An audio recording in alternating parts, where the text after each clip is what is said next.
Władysław Szpilman was born on December 5, 1911 in Warsaw, into a Jewish family of the middle class, where music was an integral part of everyday life.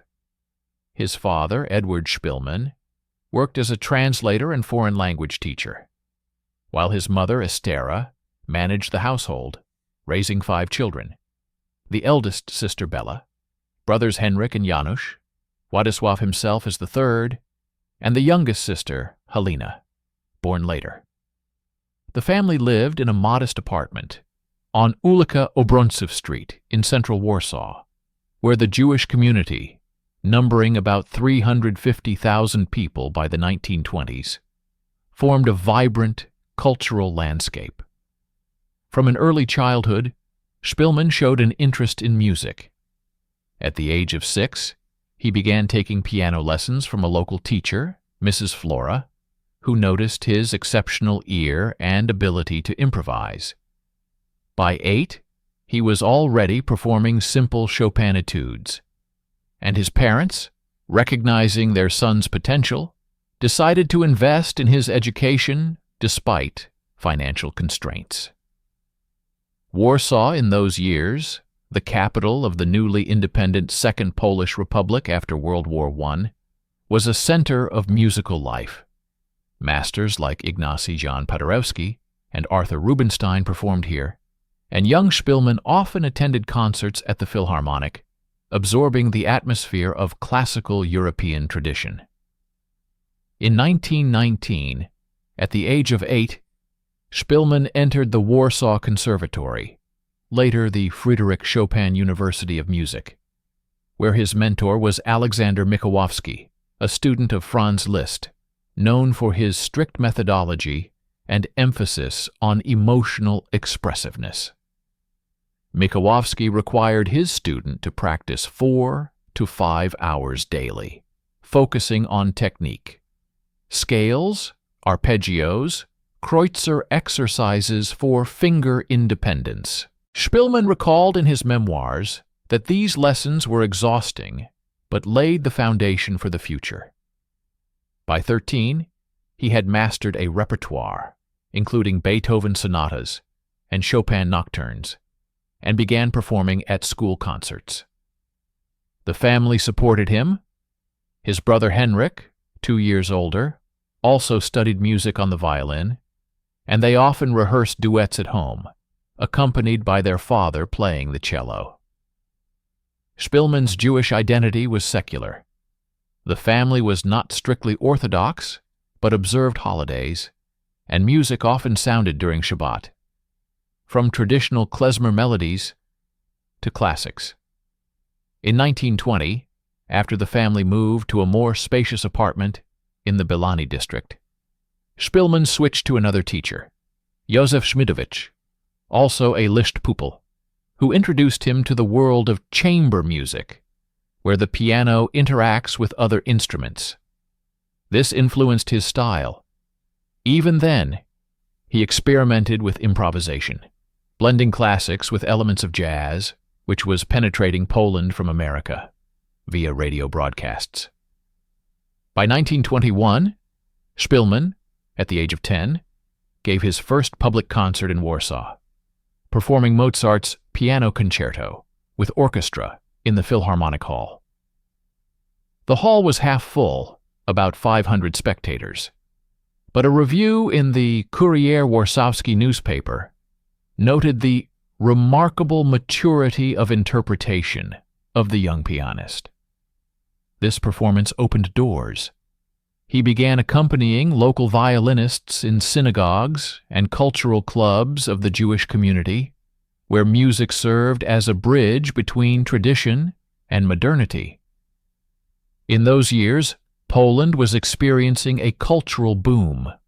After the collapse of the Russian Empire and Austro-Hungary, Warsaw became a hub for Jewish artists, such as composer Alexander Taneyev and pianist Rosa Tamarkin. Szpilman absorbed this. His repertoire expanded to include Schubert and Schumann works, and at home he composed his first miniatures, waltzes and preludes inspired by the street noise of Warsaw. The family's financial difficulties, his father lost his job due to anti-Semitic sentiments in universities, forced Szpilman to earn money. From 12 years old, he gave piano lessons to neighbors' children, saving for pocket expenses. In 1923, the conservatory recognized his progress. He won a school competition by performing Liszt etudes and received a scholarship of 100 zloty per month, which allowed him to buy his first professional piano, an old Bechstein, on which he practiced until calluses formed on his fingers. Szpilman's teenage years coincided with political instability in Poland.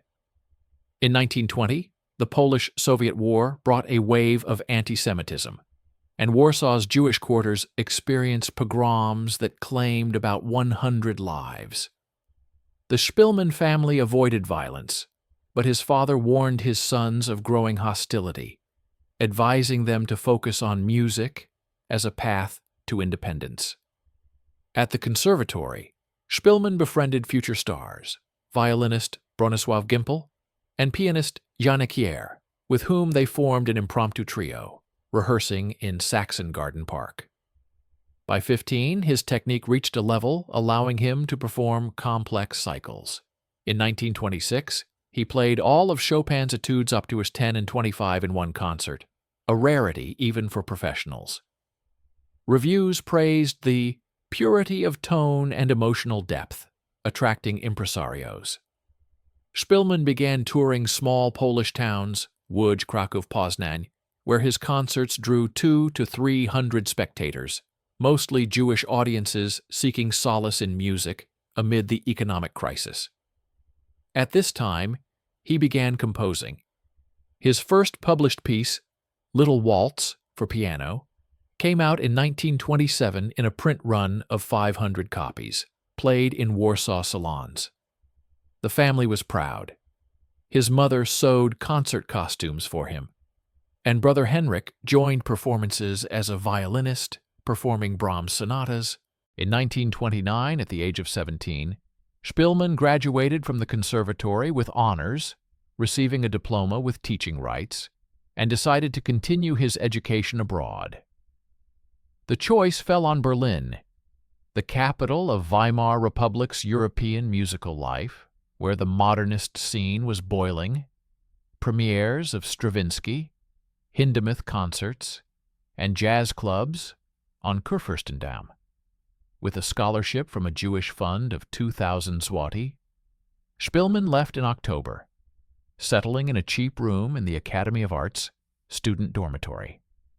His teachers were Arthur Schnabel for piano, a master of Bach and Beethoven interpretation, Franz Schraker for composition, introducing atonal techniques, and Leonid Kreutzer for chamber music. Lessons were intensive.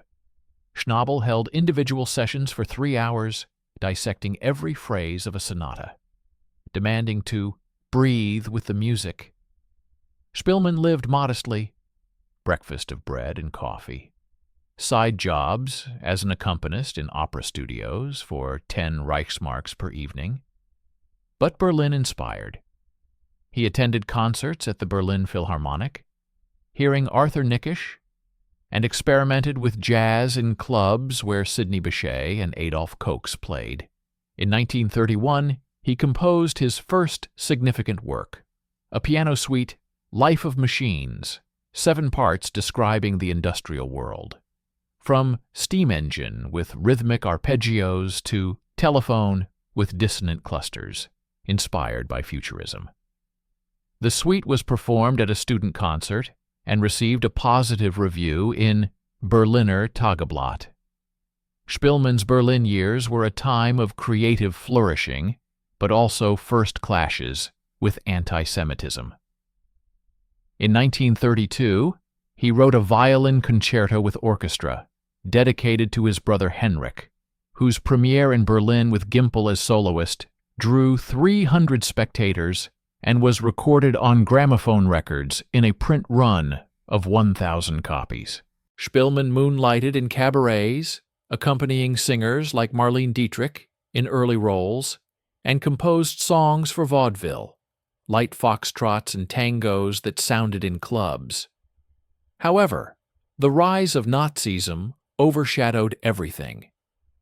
In January 1933, Hitler became chancellor, and Schnabel's lectures as a Jew were cancelled.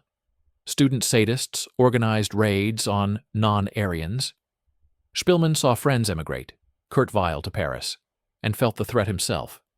His name appeared on lists of cultural Bolsheviks. In his memoirs he wrote, "Berlin, where music was freedom, suddenly became a cage with barbed wire."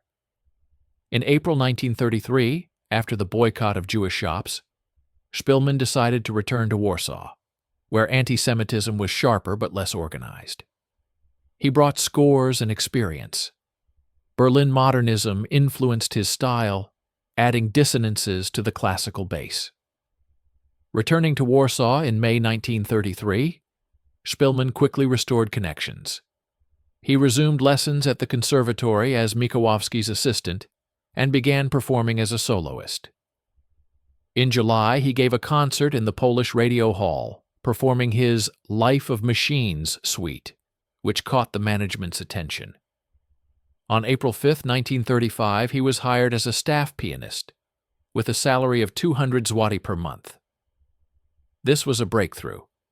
Szpilman hosted weekly broadcasts, mixing classics, Beethoven sonatas, Rachmaninoff concertos, with jazz improvisations and his own compositions. His popularity grew.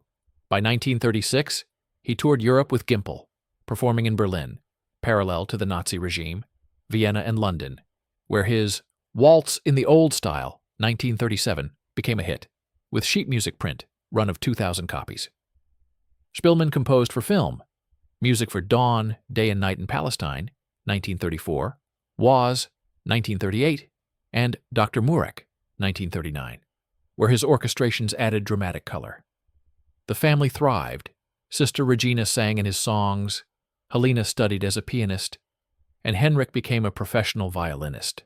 By 30, Szpilman had written about 50 songs, including It's Good to Be a Man and A Walk in Warsaw, which sounded in cafes and on the radio, earning royalties of 500 zloty per quarter. Pre-war Warsaw, for Szpilman, was the peak. He lived in an apartment on Nowolipki, with a view of the Vistula, where a Bechstein grand piano stood by the window, and evenings were filled with improvisations for friends, musicians, journalists, Zionists.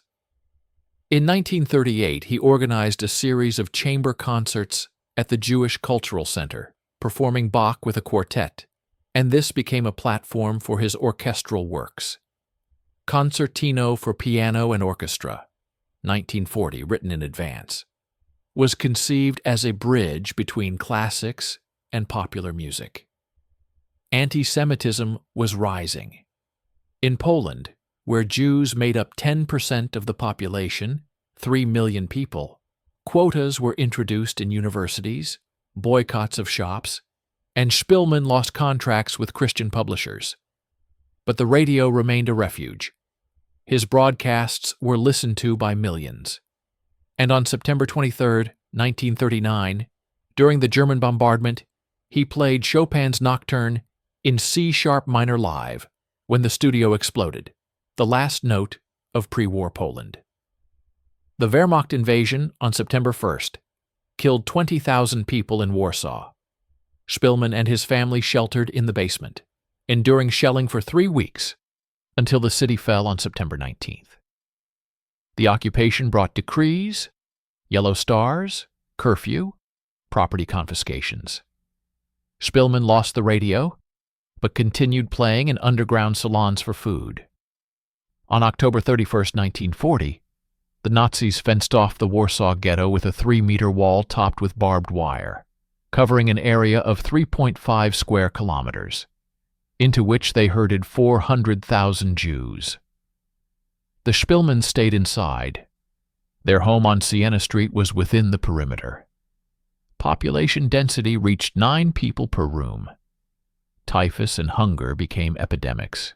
Szpilman found work in the Nowoczesna Cafe on Nowolipki, playing jazz and Chopiniana for smugglers, the ghetto elite with access to the black market. Pay, a half-kilo of bread and margarine per day, fed the family of 5. In his memoirs, he described, "The audience traded, whispered about transports, and the piano was decoration." Later, he moved to a cafe on Siena, forming a duo with pianist André Goldfader, performing Bach transcriptions for 2 keyboards. The ghetto was dying. By 1941, 80,000 had perished from hunger and disease. Bodies were carried away by corpse eaters. Szpilman saw neighbors selling clothes for potatoes, children begging at the walls. He worked for the Judenrat, the council imposed by the Nazis, where Henrik was a clerk, but refused police duties, seeing their role in roundups. In 1941, Szpilman composed songs for the ghetto. The Star became an anthem, smuggled to the Aryan side. On July 7, 1942, the Great Action, deportation to Treblinka, began. SS, under Jürgen Stroop, cordoned off streets, herding 5,000 to 7,000 per day into trains. By August, 300,000 were deported. Survivors, 100,000 workers. The Szpilmans were summoned on August 5th to Umschlagplatz, the loading square, where under the sun the crowd waited. Szpilman saw Janusz Korczak leading 200 orphans. Children in festive clothes sang. Korczak carried toddlers, telling fairy tales. A little violinist played. An SS man smiled. In Treblinka's gas chambers, they died in 2 hours. The Szpilman family stood in line. A policeman recognized the pianist, pulled out Władysław, Helena, and Regina. But the parents and Henrik boarded. 800,000 perished in Treblinka over 18 months. Left alone, Szpilman returned to the ghetto, working in a laundry factory, repairing Wehrmacht linen. He hid weapons for the JOB, Jewish fighting organization, smuggled through sewers. In the Stuka Cafe on Lesno, he played with Zygmunt Liedermann, performing Bach. Music healed, fingers forgot hunger. Typhus claimed 20,000 in 1942. Szpilman fell ill, but survived thanks to smuggled medicine. On February 13, 1943, before the ghetto's liquidation, Szpilman escaped through a tunnel under the wall with actor Andrzej Bogucki's help. On the Aryan side, he lived under the false name Władek Wojciechowski, dyeing his hair brunette, avoiding Gestapo roundups. First shelter, the Bogucki apartment on Żurawia Street, where he hid for 3 months, eating scraps. Weight dropped to 40 kilograms. Then, at composer Czesław Lewicki's, where he composed Paraphrase on Own Themes, premiere 1948. He suffered jaundice, treated underground. By summer he moved to a pianist Eugenia Uminska's, playing secretly. Roundups claimed hundreds, without Aryan papers, execution. Szpilman changed 20 shelters, aided by 30 Poles. Witold Lutosławski shared rations, Piotr Perkowski, news via hidden radio about Stalingrad. In 1943, he composed Mazurka in F minor, quiet as a whisper in ruins. The ghetto uprising of January-April. Fighters with pistols and Molotov cocktails repelled attacks. Szpilman carried ammo, supporting morale with music. The ghetto was burned. 7,000 Jews and 300 Germans died. Szpilman survived, becoming the Robinson of Warsaw. In spring 1944, the Red Army approached. The Home Army planned an uprising. Szpilman aided reconnaissance, passing messages. Warsaw in ruins. Bombings destroyed 70% of buildings. August. Uprising began. Poles seized the center, but Wehrmacht counterattacked with tanks and aircraft. Szpilman hid in a basement at Aleje Niepodległości, 223, the building half destroyed. The uprising lasted 63 days. 200,000 Poles died. The city burned. He ate rats and cat meat, fainting from weakness.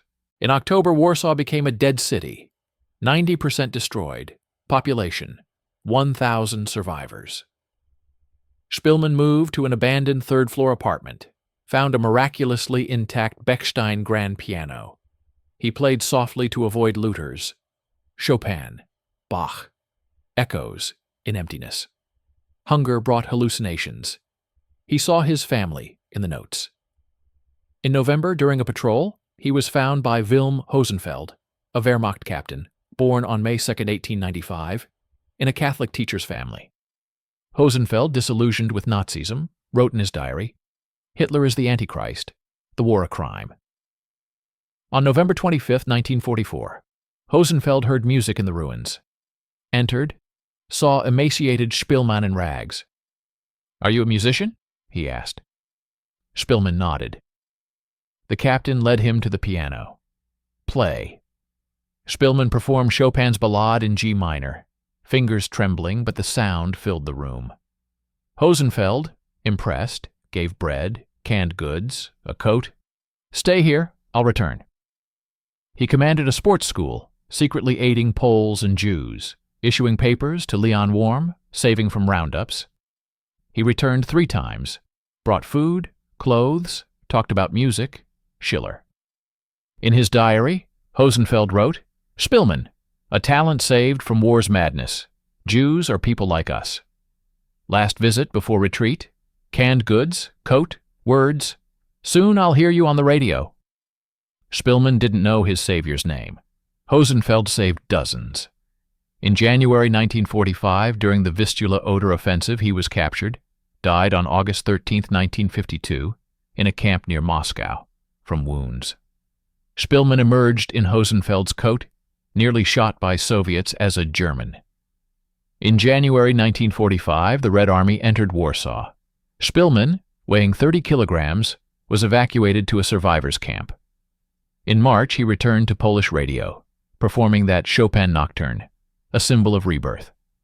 From 1945 to 1963, he headed the popular music department, composing 500 works, symphonies, children's songs, soundtracks. In 1950, he married pianist Halina Grzyknarowska, sons Andrzej and Tomasz. In 1961, he founded the Sopot piano competition, annual since. Recorded albums with Brahms, Chopin, the Warsaw Piano Quintet with Gimpel, gave 2,000 concerts worldwide, London, Paris, Munich. Compositions: Little Overture, 1968, Autumn Elegy, Mademoiselle. In 1998, his son published memoirs The Pianist, a bestseller in 35 languages, Wingate and Lyre Prizes. The memoirs The Death of a City came out in 1946, banned in the PRL for glorifying a German, reissued in Germany in 1998 as Das wunderbare Überleben. Polanski's 2002 film, 3 Oscars, Palme d'Or, Brody lost 13 kilograms. Legacy: Szpilman, Robinson of Warsaw, radio studio named after him in 2011, plaque on Aleje in 2011. Hosenfeld, Righteous Among the Nations in 2008. Their Meeting, A Light in the Holocaust, that claimed 6 million. Szpilman died on July 6, 2000, in Warsaw, buried at Płonki. His music in Sony Classical Recordings, Yuri Kane Interpretations, 2014. Compositions: Mazurka in F minor, 1942, Concertino, Life of Machines Suite, reissued by Boozy and Hawkes. Influence: inspired generations to survive through art, as in songs Czerwony Autobus and Nie wierzę piosence. To expand further on Szpilman's early influences, consider the cultural milieu of interwar Warsaw. The city, with its 1,300,000 inhabitants, including 300,000 Jews, was a crossroads of Yiddish theater, Polish cabaret, and classical concerts. Szpilman, growing up in the Muranov district, attended performances at the Nowości Theater, where he first heard klezmer bands blending Eastern European folk with jazz rhythms, a fusion that later appeared in his own improvisations. His father's library, filled with scores by Mahler and Simonovsky, provided endless material. Edward Szpilman, fluent in German and Russian, translated librettos for local operas, exposing his son to Wagner's leitmotifs and Verdi's dramatic arcs. By 1925, at 14, Szpilman was composing his first song cycle, Children's Scenes, inspired by Schumann, but infused with Warsaw street sounds, tram bells and market chatter rendered in staccato motifs. These pieces, though unpublished then, were performed at family gatherings, where aunts and uncles clapped approval, reinforcing his path. The conservatory years were rigorous. Beyond Michałowski's lessons, Szpilman studied harmony with Piotr Rytel, who emphasized Polish national elements, Chopin's rubato, Moniuszko's lyricism. Classmates included future conductors like Andrzej Panufnik, with whom Szpilman debated modernism versus tradition over coffee in the Zrotnica Cafe. Competitions honed his skills. In 1927, he placed second in the All-Poland Piano Contest in Łódź, earning a tour of Galicia, Lviv, Stanisławów, where he played for Ukrainian-Polish audiences, adapting repertoire to include Liszt's Hungarian Rhapsodies. Earnings from these, 50 zloty per concert, helped buy strings and polish for the family piano. Anti-Semitic undercurrents simmered. In 1928, a professor at the conservatory refused to grade Jewish students fully, prompting protests. Szpilman, ever pragmatic, focused on practice, logging 10,000 hours by graduation, as he later estimated. Berlin's allure in 1929 was magnetic. The Hochschule für Musik, with its neo-Renaissance building on Steinwaystrasse, buzzed with exiles from Vienna and Moscow. Schnabel, a Berlin native of Jewish descent, taught Szpilman to approach Beethoven not as virtuosity, but philosophy. Each sonata, a dialogue with fate. Schreker's composition classes delved into Schreker's own operas, like Der ferne Klang, teaching chromatic harmony, that Szpilman adapted for his Machines suite, where factory whistles became glissandi. Kreutzer introduced string quartets, leading to Szpilman's first chamber work. A piano trio premiered in 1930 at a student recital attended by Kurt Weill, who complimented the mechanical poetry. Socially, Szpilman frequented the Romanisches Café, debating with Brecht and Eisler over beer. He even played a cameo in a UFA short film, accompanying a silent scene. But shadows loomed. The 1930 election saw Nazi gains, and Jewish students formed self-defense groups. Szpilman's letters home described exhilaration mixed with fear. Berlin sings, but the tune turned sour. Back in Warsaw, the 1930s economy boomed, then crashed. Szpilman's radio debut in 1935 coincided with the Great Depression's tail, when unemployment hit 30%. His broadcasts, Sundays at noon, featured Szpilman's Hour, blending Chopin with American swing from Benny Goodman records smuggled in. Popularity soared. Fan mail reached 50 letters weekly, and he signed with the PWM Publishing House for sheet music editions. Film scores provided steady income. For Włóczęga, 1939, he orchestrated chase scenes with percussive piano runs, earning 200 zloty per reel. Collaborations flourished, with Henrik on violin sonatas, Regina on arias from his Warsaw song cycle, 10 pieces evoking the Vistula bridges and Saxon garden fountains. Socially, he courted Helena, a fellow conservatory alumna, at dances in the Europa Hotel, where jazz bands played his arrangements. Yet, rising nationalism and Deccia Party's campaigns meant canceled concerts. In 1937, a Krakow hall barred him, citing Jewish influence. He responded with defiant Warsaw recitals, drawing record crowds of 800. The September 1939 Blitzkrieg shattered normalcy. Warsaw's defenses crumbled under Luftwaffe raids, killing 25,000 civilians in the first week. Szpilman, broadcasting from the damaged studio, played to the end. Chopin's notes amid explosions symbolizing defiance. Post-surrender. General gouvernement decrees stripped Jews. No public transport, forced labor quotas. The family adapted. Edward sold books for potatoes. Bella sewed stars onto clothes. Szpilman's salon gigs, private homes of sympathetic Poles, yielded smuggled bread. He composed Refugee Suite, unpublished, capturing displacement in minor keys. Ghetto life intensified isolation. By 1941, rations were 200 grams bread daily, leading to 80,000 deaths. Szpilman's cafe circuit, Nowoczesna Sztuka, Ariel, sustained him. Tips and diamonds sewn into hems. He witnessed horrors. Mass executions at the wall, children scavenging sewers. Judenrat duties included ration distribution, but corruption festered. Chaim Rumkowski's Łódź model echoed in Warsaw. The Star, his anthem with lyrics by Włodzimierz Zilberberg, spread via underground presses. In the ghetto's night, a star shines for us, sung in whispers. The Great Action's brutality. Stroop's reports detail 265,000 deported, gassed upon arrival. Umschlagplatz scenes, Korczak's March, mothers clutching infants, haunt survivor accounts. Szpilman's evasion via recognition highlighted ghetto hierarchies. Post-deportation, the remnant ghetto became a slave labor camp. Szpilman repaired boots, hiding grenades in linings for Joby. Uprising preparations. He ferried messages from Anilovich's bunker, humming coded melodies to signal safe paths. Flames consumed the wooden structures April 19, May 16, 1943.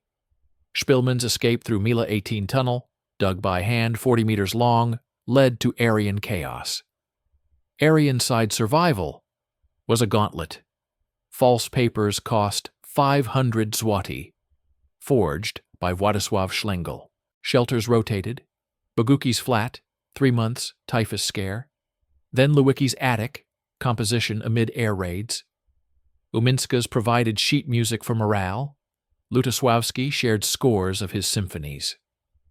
By late 1943, 20 aides formed a network. Doormen tipping off roundups, nuns smuggling soup. Szpilman's weight stabilized at 45 kilograms via black market trades. A sonata for a loaf. Warsaw Uprising. AK's Operation Tempest aimed to greet Soviets, but intelligence failed. Barricades rose August 1st. Szpilman, unarmed, bandaged wounds in a field hospital at Moniuszko Street. German reprisals, Wachovia executions, claimed 100,000. He scavenged hospitals for morphine.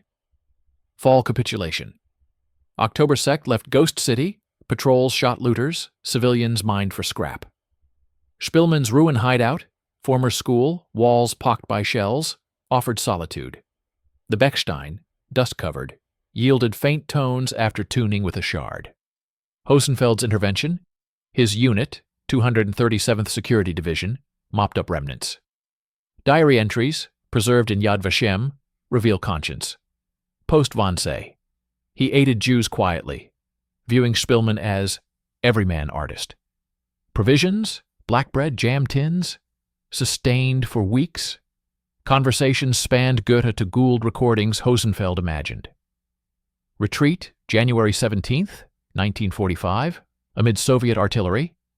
Hosenfeld's capture at Modlin Fortress led to Starbielsk camp, where dysentery felled him. Liberation. First Belarusian front's advance found Szpilman foraging. Soviet medics diagnosed malnutrition, shipping him to Pruskov transit camp. 2 weeks of barley soup. Radio return. March 12th. Live Chopin drew tears from technicians.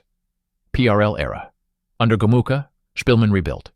Studio chief, composing Rhapsody for Orchestra, 1947 premiere, Warsaw Philharmonic. Marriage 1950. Helena, survivor like him, bore sons. Family summers in Zakopane, hiking Tatra trails. Sopot Festival, founding 1961. Judged Horowitz. Rubinstein. Boosted Polish jazz fusion. Later career. 500 works catalogued. Symphonies like Sinfonia Varsovia, 1964. Film scores for Knights of the Teutonic Order, 1960. Quintet tours. Carnegie Hall, 1967. Ovations for Brahms. Memoirs suppressed till 1980s thaw. 1998 edition, edited by Son Andre. Restored Hosenfeld chapter. Polanski's adaptation. Filmed in Babelsberg. Brody's method acting. Starvation diet. Polish immersion. Mirrored Szpilman's ordeal. Box office. $120 million. Oscars for direction, actor, screenplay. Legacy endures. Szpilman Society archives scores. Annual Warsaw marathons play his mazurkas. Hosenfeld's beatification push by family. Yad Vashem honors. In a war of 6 million lost, one piano note bridged enmity. Szpilman's enduring chord.